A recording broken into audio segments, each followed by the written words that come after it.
So hello everyone and welcome to the session, No Bureaucracy versus Creative Bureaucracy. We've been listening to amazing stories and examples through the day on what bureaucracy or a creative bureaucracy would look like. So as you know, the terminology creative bureaucracy was coined by Charles Landry and Margie Coast in their book, Creative Bureaucracy, and its radical sense, its common sense. And it's a concept that aims at fostering innovation in public administration, encouraging to create a new model for the bureaucracy that we want for the 21st century, which is more efficient, more engaging, and especially more fun, right? We all agree on that. Today, with the disruption of technology and AI, there seems to be an increasingly trend, however, to eliminate bureaucracy, right? Like we're going towards a zero bureaucracy and no bureaucracy, instead of reimagining the bureaucracy that we have and making it more creative, more inclusive, and more fun. So what is the way to go? We have three outstanding guests today here to discuss about this. So please welcome to the stage to Nina Maturo, innovation strategist, futurist, and systems thinker. And she's a former White House Presidential Innovation Fellow. And she's worked in amazing projects at NASA, for example, or other organizations. Please, Nina. We also have Tamara, I'm going to try to say it correctly, Serzentic. She's the Minister of Public Administration, Digital Transformation, and Media of the 42nd Government of Montenegro. Hello, Tamara. Thank you for being here.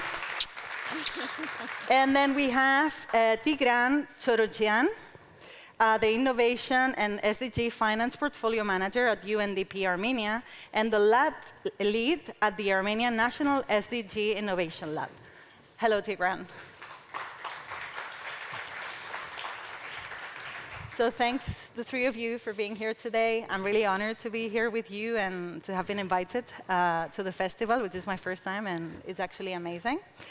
So let's start with the first question. We have had conversations previous to the panel, and we've all agreed that bureaucracy is necessary for humans because it helps manage complexity, maintain order, ensure fairness in large, organized societies. We also agree, however, that it should be managed in better ways, probably. So first question, how would you reframe bureaucracy today, especially taking into account the advancements and disruptions of the current times? And also, what type of leadership and organizational culture should this reframed bureaucracy have? So. All right, I'll start. I don't see your lovely faces from here because I'm blasted by this light, but I did check you out from the side. A lot of bureaucracy hackers in the room. Thank you for coming to the last session instead of enjoying drinks outside. I'm Tamara, and I'm a passionate public servant and bureaucracy hacker. When I asked ChatGPT this question, it said bureaucracies are systems of hierarchy and processes that, when understood and leveraged strategically, can enable systemic change rather than resist it. And I absolutely agree, as a fellow bureaucracy hacker who has specialized in untangling bureaucracies, it's absolutely very tough, but a necessary skill. And in fact, I was reading the new Earthbiker totally last night, and also wanted to take and answer that question from that approach. What you resist, it persists. So we should not really resist the bureaucracies, and we should try to really understand it, make it our friend, and then simplify it. But to go into a bit more practical example, some of the most powerful ways in which we can untangle bureaucracies is if we bring technologists and policymakers at the same table. It doesn't happen often. There are a lot of folks representing digital teams in this space today, and we were often able to design better digital products, but seldomly and not enough have we been able to leverage research data and design to design better policies. So I won't go into the whole example, but in California state government, we were able to leverage insights from our research, and by building with the people on the ground, we were able to bring those insights and then streamline policies while creating better products that actually align with those needs. So that's one of the more powerful examples of how you're able to cut down unnecessary questions that those policies were asking, and also create a really good user experience at the end. So. Great. Mm-hmm. Would you like to? Okay, I can go ahead. Thank you. First of all, I'd like to thank the organizers for having me on this stage, and very grateful for all of you to participate and to be present here. And we're discussing a very intriguing question about whether do we need bureaucracy or no at all. We can just cope with our own problems and challenges and the complexities without any bureaucracy. Throughout my career, I have worked for the government and for the international development organizations, for the private sector, in many different thematic areas, policy areas, etc. And I've dealt with the bureaucracy both in the government, international development organizations, such as I'm currently working for the UNDP Armenia, and UNDP is a very big organization with its own bureaucracy as well. And we're predominantly working on the government's bureaucracy as well. Something that catches our eyes are the challenges and the problems that we see in the bureaucracies in the public sectors, and of course they are evident. The bureaucracy is very slow, they're top-down, they're over-reliant on quantitative data, it's not very collaborative, not very creative in many cases, and we all today heard a lot of ideas and concepts that we agree on, I mean, in general terms at least, that the bureaucracies should be creative, should be agile, should be iterative and human-centered. And I mean, there are a lot of similar ideas that we agree upon. The main question is how to reach this, how to make the system that is meant to govern the complexities to govern really the complexity that we have currently in these uncertain times, especially in the last few months or a few years, that these complexities have just grown bigger and bigger, and the interlinkages are just throwing it away.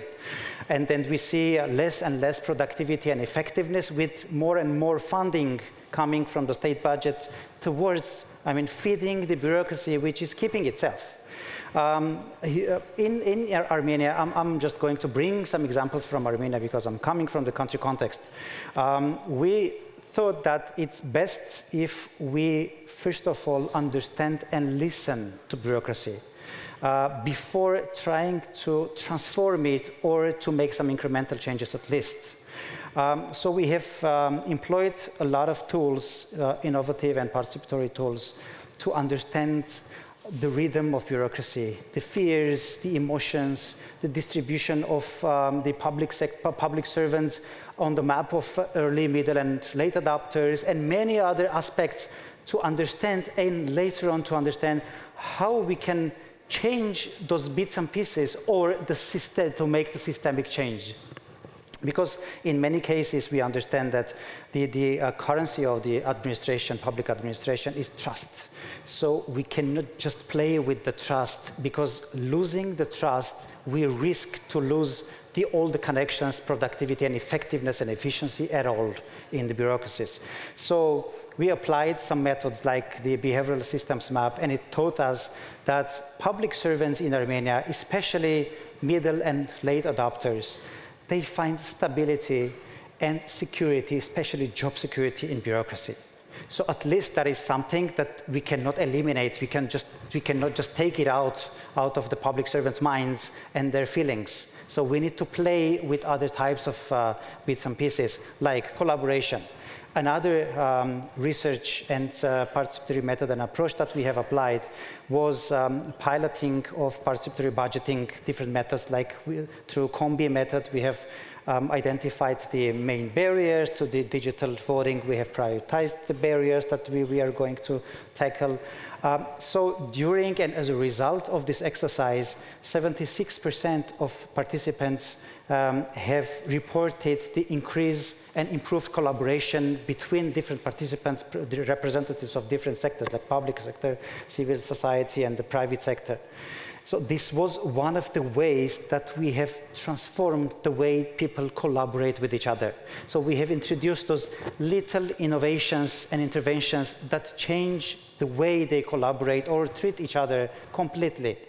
So there are other ways that, we are trying to research and understand the public sector. Like another one of them was conducting an assessment of innovative capacity with our colleagues in OECD, very bright guys like Marco from the OPSI team.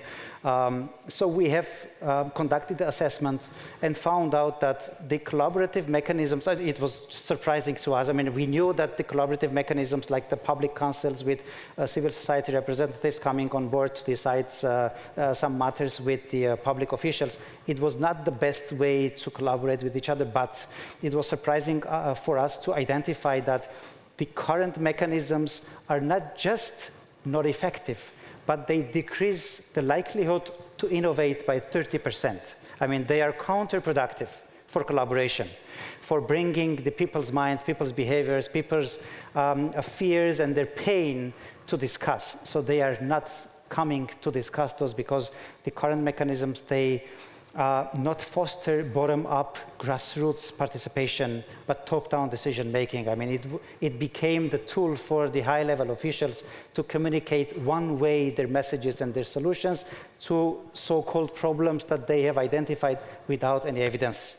So I'm going to stop here, but just my punchline was we started listening to the public sector and to the bureaucracy to understand the vibes so that we can make those little interventions to start at least understanding whether to which extent it's bendable. We can change the practices and we can change the public sector and the bureaucracy itself. So I'll stop just here. For the creative bureaucracy at this point, of course, there are, in the long run, we can just employ the transformative other methods as well. But in countries like Armenia, developing country, very small, everyone knows each other. So this is the way that we have started collaborating and experimenting with the bureaucracy. Great. Yeah, well, I guess my take's a little bit different. So in these conversations, it's almost as if bureaucracy, even the word itself is bureaucratic, right? Like it's so many letters. Like how many people know how to actually spell it? So it is that it's fixed, right? And we're hacking the system, right? We have to figure out all the mechanisms of it. And I guess as a designer, I think about, well, we designed it as humans. Like, let's design something else. And it's all about learning the current system. So when I think about it, how many of you have called the customer service rep explaining your problem, and they're like, that's not how we do things, or that's just the process? And that's, to me, where bureaucracy has failed. We're living for the process rather than what it's supposed to be giving. And so many times I feel like we get so caught up in the process, that's bureaucracy, that we forget the means in which it's supposed to be supporting. And so when I think about when Tamara was talking about bringing in technologists, the current the fellowship that I just finished, the White House Presidential Innovation Fellowship, that's a bureaucracy hack, right? It brings in technologists for a short amount of time through a special hiring authority into the US government to bring in that knowledge set. And I think that's very interesting that bringing in talent to solve these problems is a hack. Like, shouldn't that be just how the system's designed, that you would bring in people who know a lot about something to help solve the problem? So yes, a little bit more maybe of the customer side of things, like how do we think about what it's actually serving? Super interesting. Actually, the three of you come from working in the public sector. You have amazing experience in the public sector, but you've also have your experience in the private sector. So, like, bureaucracy works differently, right? Sometimes in these both. How have you hacked bureaucracy? Has any of you have any anecdotes or examples of how you've done it? And are these can they translate or are applicable to different like levels at the local, federal, or like even global scales? I can I can start and build on Nina's comment. As one of the hacks that she was a part of is Entrepreneurs in Residence Presidential Innovation Fellows. But I want to just list out some of the hacks that have helped me. I have spent a lot of time productizing them, codifying them, because I find that they work very broadly.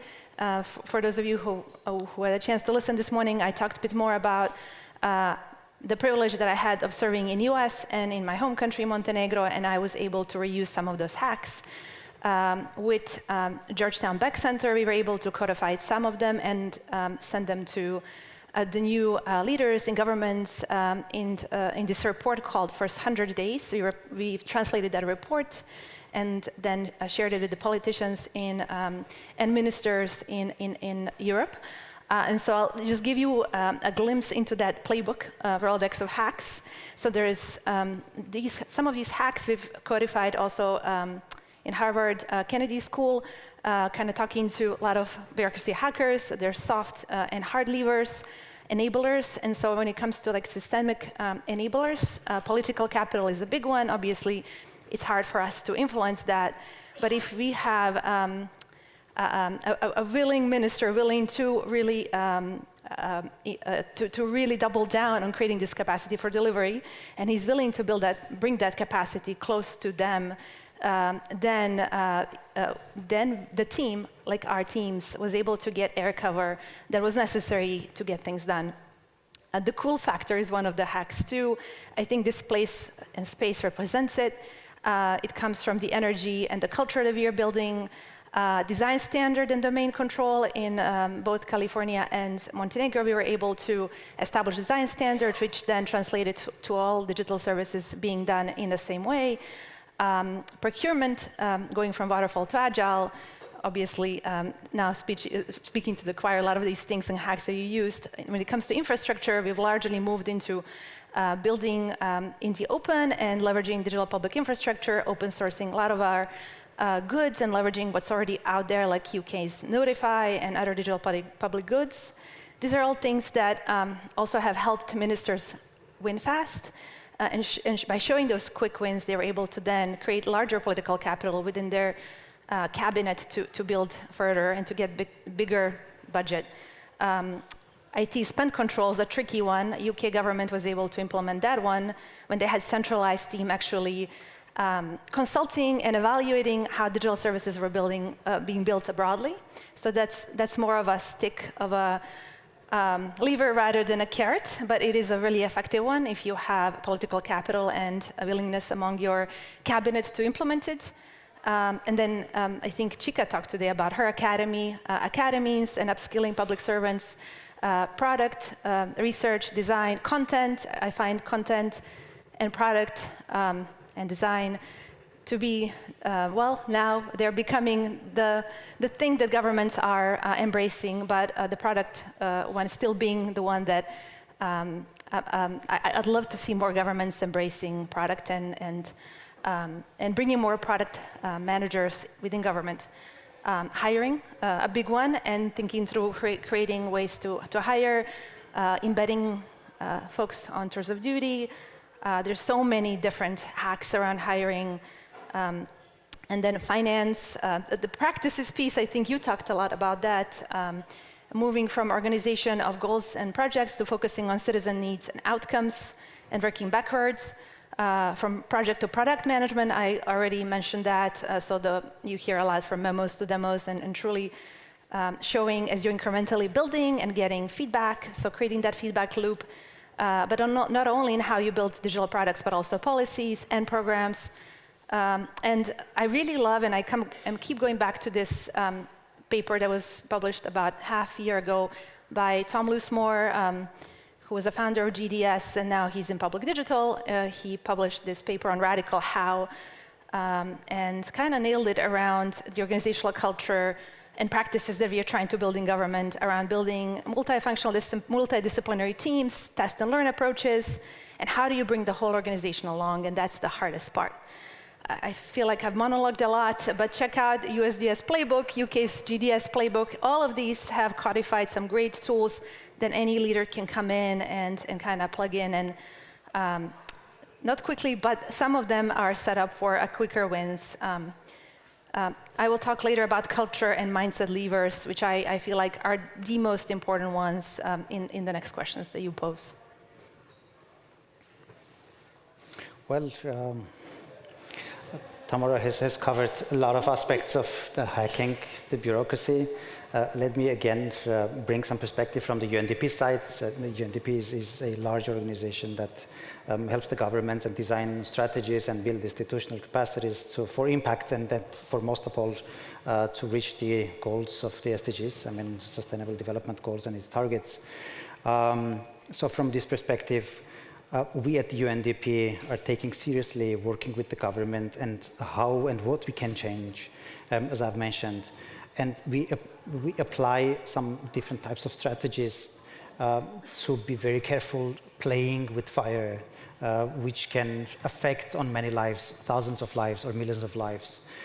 So from that perspective, we have established our own SDG Innovation Lab to play with those tools, to collect intelligence, to increase our own capacity, and starting from the human capacity, financial capacity, and other types of resources, so that we can be confident ourselves that we can already start experimenting with public sector innovation.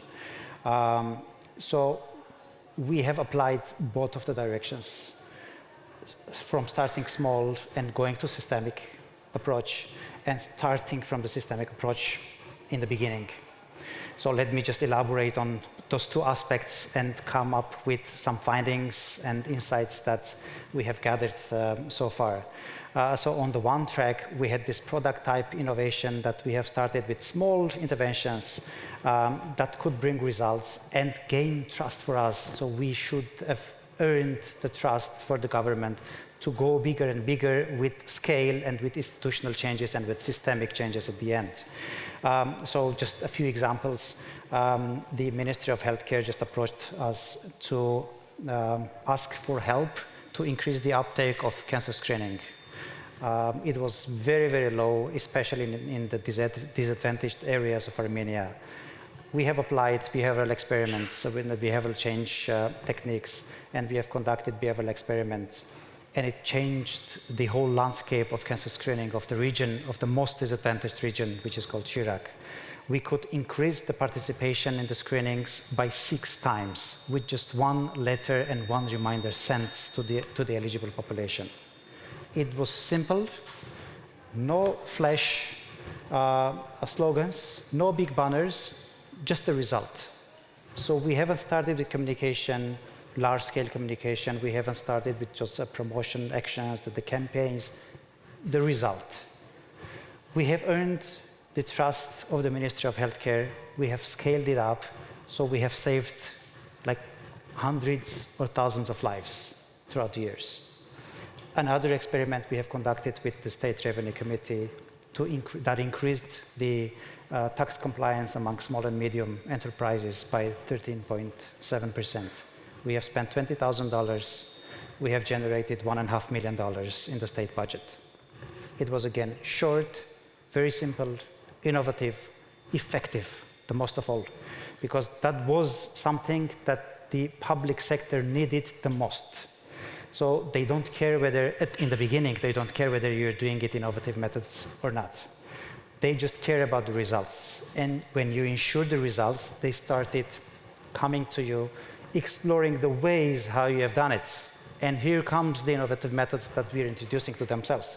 Because when, in the case of Ministry of Healthcare, they have applied to us. In the case of State Revenue Committee, we went to them, and they refused to collaborate with us in the beginning. But after the one very simple question, do you know why your taxpayers pay you money? Why they pay taxes? What is the reason? They have fear. It's just obligatory they pay. They love you. That's why they pay the taxes. No, no one knew before that. But currently they have the knowledge. They have the evidence how to nudge the citizens, how to apply behavioral messages to the taxpayers so that they do something no one is willing to do. Of course, no one wants to pay taxes unless they're sure that the state, the bureaucracy we're talking about, I mean, I don't want to get into the trap of defining the bureaucracy, but at least we need a governance model that should deliver outputs, should distribute resources, and should be accountable for all the actions that they are doing. So we have started with those very simple actions, but we have elevated based on the trust that we have earned and based on the communication through which we have delivered these innovative methods into the minds, attitudes, and behavior of already high-level officials in Armenia. So we have a community of champions among ministers, deputy prime ministers, among middle-level managers, among ordinary public servants, civil society, private sector. And we reached to the level that we elevated our efforts of systemic change. We have designed the employment strategy of Armenia recently. We are currently piloting the main active labor market policy, which is results-based mechanism of ALMP in Armenia, which is the biggest share of the employment services. We are experimenting currently and designing new institutional model of the social protection service provision in Armenia throughout all the regions of Armenia. So these are the systemic changes that we are bringing to make the policy making and service delivery human-centered and evidence-informed. So this is the way we have started hacking the whole system. Other track was starting with the systemic approach. We have started this at the community level. We're still struggling to build the institutional capacity of the communities to understand the core of systemic efforts and design thinking. But in the meantime, both of the tracks are going successfully, but both of them require time. So this is the only currency we're playing with, and this is the cost that we're paying, because again, we need to accelerate the learning pace. We need to have the critical mass of decision makers who are with us, who are okay and free to experiment, to fail, to learn from failures, and do it again on iterating basis, so that we can, at the end, have a system that is better than what we had previously. Again, there is the discourse that why we couldn't transform and disrupt the system instantly, because we have tried it. It doesn't work, at least in Armenia, in the context of developing countries. We need to have those people, their mindset, attitude, and behavior change, first of all, so that we together can change the system, can change something which we call currently bureaucracy. So, yeah? So I think in order to hack the bureaucracy, you have to understand it. And I think my esteemed colleagues seem to understand the bureaucracy really well.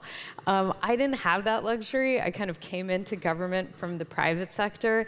And so I think my success came from pairing with someone who knew the systems really well.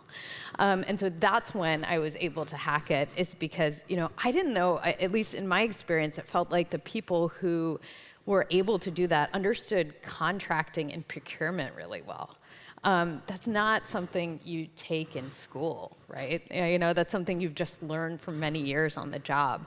So really partnering with someone who knew all the contracting mechanisms, and they were like, okay, how would you solve the problem? They would ask me, and they're like, okay, then let's go through this contract. Let's go through this avenue. And that's when we experience the most success. So I would say it's not just an individual thing, but how do you team? How do you get people with expertise, with people who know the system, and put them together? The other thing, I don't have I guess my success also came from hacking bureaucrats. Figuring out the mindset of a bureaucrat. So some of those things are around language. The language that government uses could be completely different from the private sector. So for my fellowship, I was placed in the Advanced Research Projects for Health, or ARPA-H. So they're the DARPA for Health. They were created about 3 years ago. So a lot of my time was helping build an agency, which was very cool. But for example, in innovation, we use the words experimentation. I think you use the word experimentation too. Scientists, very different definition of experimentation, right? So maybe that's not the word you use when you're trying to convince scientists to do something. They're like, no, we don't want to experiment with something like that. And so changing the language.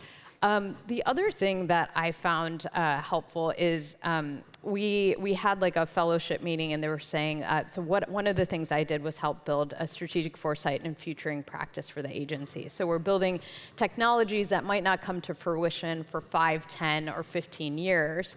And we're assuming that only the technology is going to change, but the reality is society is going to change, culture is going to change, people's needs are going to change, and we have to be tracking those as well in order for these technologies to be relevant in the future.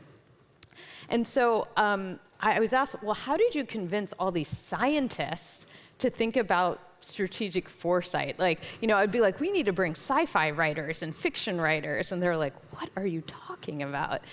And I think, and these are incredibly intelligent scientists, that are incredibly knowledgeable about their area.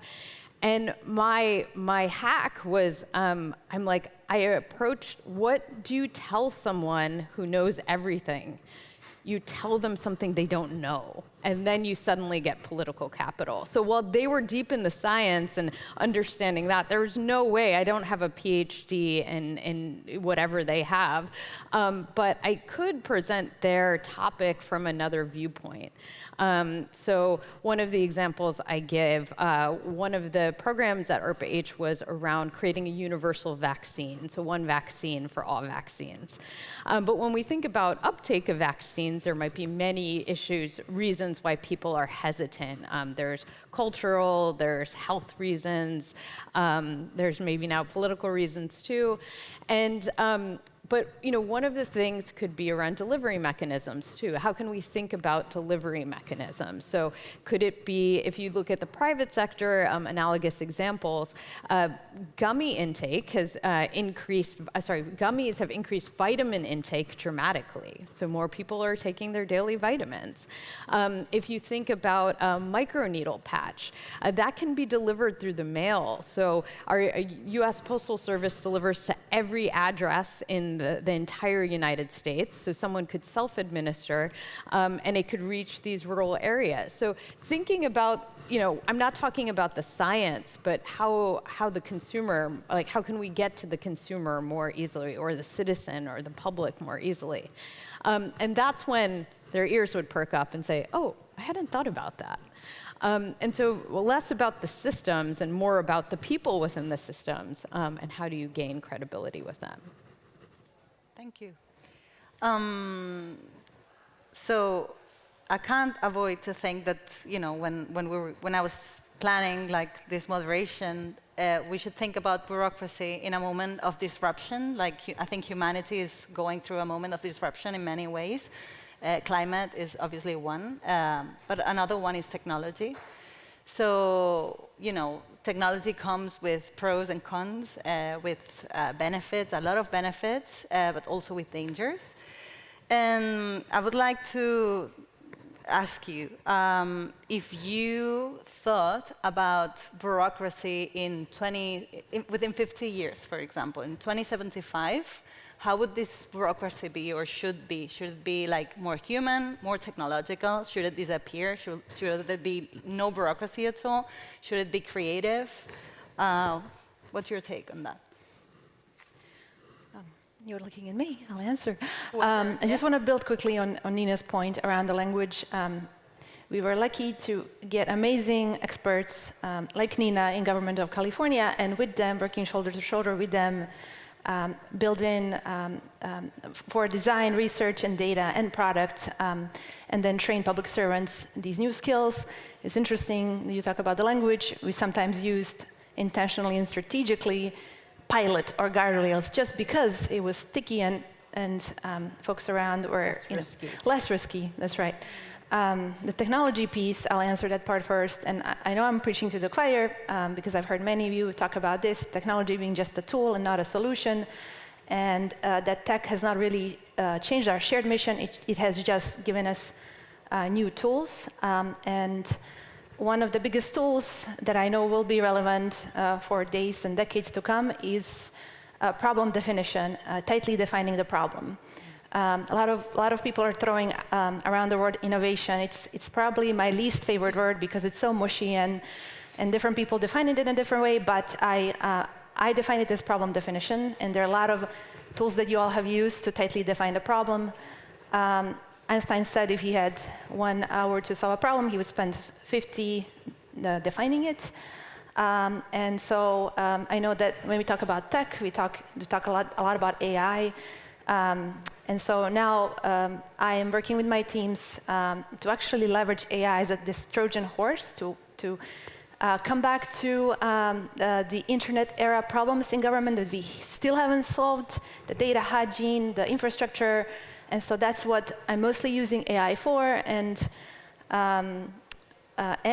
it's great to have this enthusiasm around the implementation of AI standards and tools, but meaningfully defining the problem is where we should start. And I know you asked a lot about what we should imagine and how the government should look like in, what did you say, which year? 50 years from now? 75. Well, I won't give you the shiny object answer because that future is Black Mirror future maybe. But my heart desire is for us to support leaders whose leadership is grounded in abundance, generosity, kindness, and elevating others. In this oligarch world where we have a lot of leaders who are using sticks and fear and blame and are winning, we are getting really bad examples. So I've been focusing on supporting those leaders who demonstrate the values that I've just mentioned, but also the future in my mind is the one that celebrates and supports public servants, as those are silent heroes that don't get enough credit, the credit that they deserve, for those leaders to intentionally create space of psychological safety and intentionally build a culture in which those public servants will have all the tools and permissions and space that they need to experiment, to fail, and to win, to work from the space of their superpowers and their purpose. Yeah. I would say that building off of your point, I also hope that civil servants show off a little bit more, you know? Yeah. You know, one of the things that I saw in government was like, I kind of went in very, I was like, I don't know if I'm gonna like government. And then I came out after 2 years being like, wow, that's like one of the best jobs I've ever had. And it was, so much of it was finding these nooks that were doing really cool things, but like no one was really talking about it. And it's like, when you think about the private sector, so much of it is about amplifying what you do. You do this tiny thing and you're like, hey, look at this amazing thing I did, like I, right? And I hope that, you know, some of the tensions that I'm seeing in the United States, it's also coming from public servants not telling people all of the stuff they've done and all of the amazing innovations they've done, or the types of services that they've provided so many people. So building off of your point, I also hope that, you know, there's a little more showing off. Yeah. In terms of the infrastructure itself, I'd like to see it more adaptive. I think in general, we're moving towards things being more modular, right? So think about the home. COVID was a great example. Like modular furniture became more and more prevalent because people were using the same space for many purposes. So I think about government at different times. We need government to be supporting us in different ways. We need government to be present or not present. And so how can a government be adaptive so at certain times it can contract or expand or reach in or reach out? Very interesting. Yeah, it's hard to compliment my colleagues, and especially if I doubt that I'll be alive in 50 years. But when talking about the bureaucracy in 50 years, it already seems kind of anachronism that we're talking about something that won't survive probably 50 years. But in any case, at least people need to be governed. There should be some decision-making power that applies or makes the decisions that affect the people. And when we're talking about the 50-year span, of course, we would like to see people with enjoying their life, in less inequality among the members of the societies, and living the life that they would like to live without disasters, without wars. So we are currently bringing some imagination how we could bring this future and this perspective into action. And from that perspective, looking at the boundaries of the human capacity currently and the scientific cutting-edge knowledge that we have currently, I hardly see that we are able to ensure this currently, or in 5 or 10 years even. But when we're talking about 50-year span of perspective, of course, we're talking about the huge leap of technological revolutions, upcoming revolutions, and probably something that can be visible currently that could bring this paradigm shift in decision-making practices, systems, as we call it. Probably that's the poly-intelligence, that's fusion of human intelligence with artificial intelligence, so that they can complement each other. But each of them will use their advantages to bring the same joy to the lives of people, so that we don't lack the creativity because the artificial intelligence comes to cover a lot of activities that we are doing currently as well, to be very honest. I mean, if we use the artificial intelligence or the tools and models that are available on the market currently, like for doing the research, for writing our emails, etc. So in 1 or 2 years, we will have the decreased span of attention, decreased creativity in our writing, etc. Of course, that's current reality as well. But if we find the measure or the model of coexistence so that we don't lose our creativity and something that makes us human, but in the meantime use the artificial advantages of the artificial intelligence, like to automate end-to-end services or processes that are currently kind of boring for the public servants to do. There are a lot of boring stuff that we all do throughout the day. So if we can just outsource this to the artificial intelligence and to have it increased with increased capacity, to overtake it without any side effect or collateral damage, of course that would be a lot help for bringing this imagined society in practice. But that's not all that I see in 50-year span. So what I see currently is the rise of quantum physics, or the quantum management which is based on quantum physics. That is something that can revolutionarily transform the way we govern the societies currently. Because the innovation or innovative methods that we are incorporating into our practice currently, which are incremental changes basically, and that I understand and I acknowledge that they don't drastically change the way we govern the societies. We spend a lot of money, a lot of time, and other resources like collaboration, trust as a resource, the social capital we're using to bring the adaptive governance in place. Because it takes time, it takes resources, it takes nerves. And what if the quantum physics or the quantum computers could just analyze or collect and analyze the warm data based on different scenarios simultaneously, bringing those scenarios in place and helping us to govern the societies with the best possible options and paradigms of governance? Of course, that is something that can transform the way we live, to transform the way we identify the problems. Because, referring to my colleague Tamara, of course, problem identification is the hardest thing we experience with our counterparts in the public sector. So this is the hardest thing we see. I mean, it's the hardest challenge to encounter and to overcome. In most of the cases, the ministers, deputy ministers are coming to our doors having already their ideas about the problems, rigid ideas and stereotypes, both the problems and the solutions.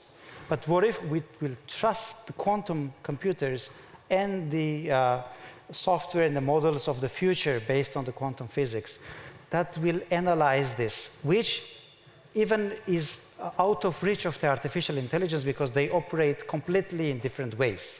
The artificial intelligence operates in the current scientific paradigms, but the quantum physics is completely different. Like it has a superposition where non-existence and existence exist simultaneously, which means that different scenarios exist in different multiverses in the meantime. So again, but I mean, this is something that we're imagining. I saw recently a few articles, came across a few articles about quantum management and how they can be already applied for today's governance.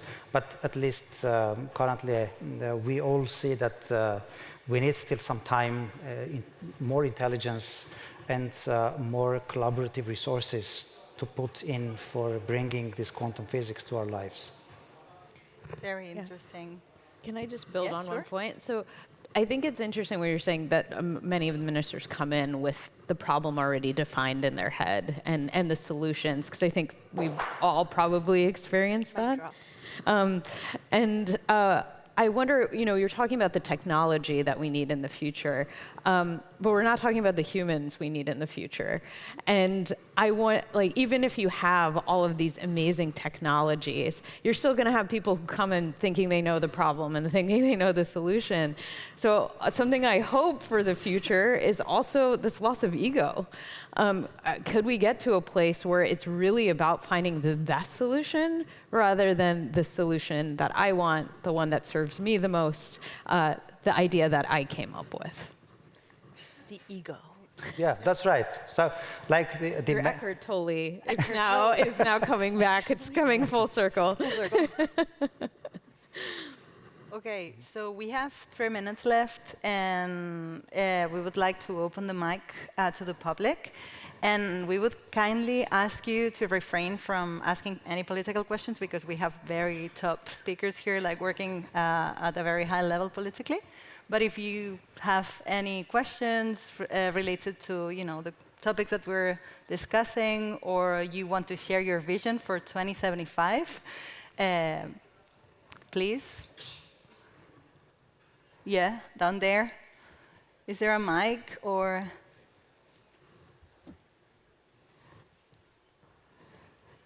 Yeah.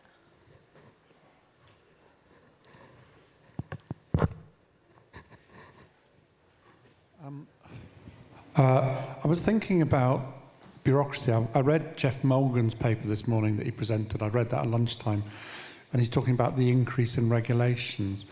If we look at things, one of the superpowers of big tech is the automation of regulation. So if you release software at Google, it goes through a regulatory check process before going live, and the cost of it is pressing a button, right? So I'm quite happy that the amount of regulation has increased. It has a better outcomes. We should really focus on how do we make it easier for people to comply to it, and look at the costs of doing it and how do we automate that stuff.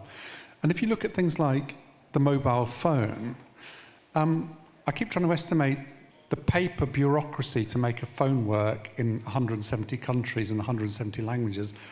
My best guess at the moment is about 27 feet of documentation, technical standards, right?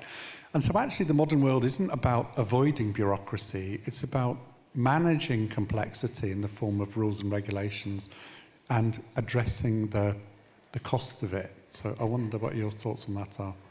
And we should embrace being bureaucrats and having rules and stopping sofas going on fire and things like that.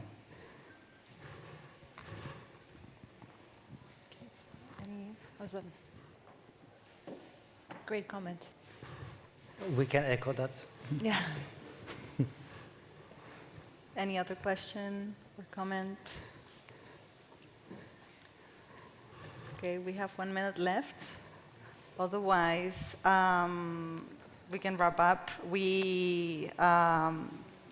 I think from this session, we can project that bureaucracy in 2075, should be focusing on defining the problem, more adaptive, because now it's more modular, using the technological revolution to help in decision-making practices, using artificial but also collective intelligence to help this decision-making, using more collaborative resources too, also like with better humans and less ego, and using quantum computing for like balancing the non-existence and the existence. So we're like back to the initial point. So it's like bureaucracy existing or not, but we really hope that within 50 years things have become much more efficient, more creative, and more fun. So thank you very much to the three of you for sharing your thoughts with us today, and thank you to the audience because it's pretty late. Nice. And yeah, see you around in the next. Thank you for sticking around.